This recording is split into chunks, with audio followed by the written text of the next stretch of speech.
Hello again. This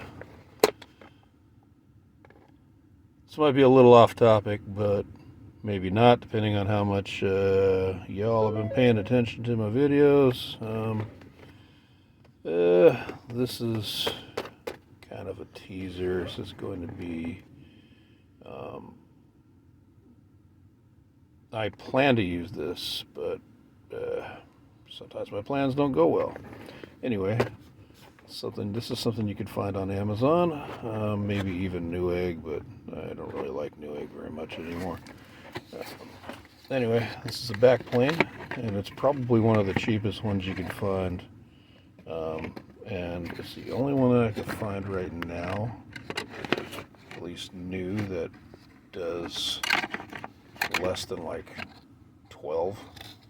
So this thing, I actually have a case that has one of these in it already.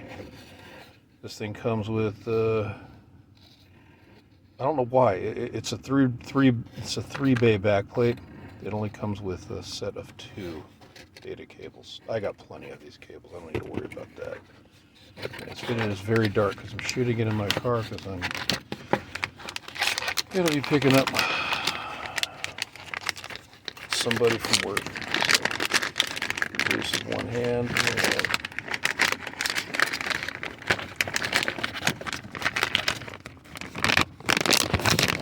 All right. So yeah. So you got 3 spots to plug in your data. You got 2 power cables, and you can get away with less than that. But I'm actually kind of glad that they included 2. There's your plug-ins, and I like the form factor of this backplate. That's what you do. See that? You got several spots to screw in the drives. So I started designing the housing already for this thing. So it's going to be I'm going to be building a NAS, if you haven't guessed. It's going to be a small one, only 3 bays. More of a proof of concept. So it comes with the usual instructions. I probably won't be using any of this stuff. I might use the screws, but kind of doubt it. Anyway, so yeah, this is a short little video, just a little, like I said, a little teaser as to my next endeavor. And yeah, I guess I'll see you when I have more on this. Bye.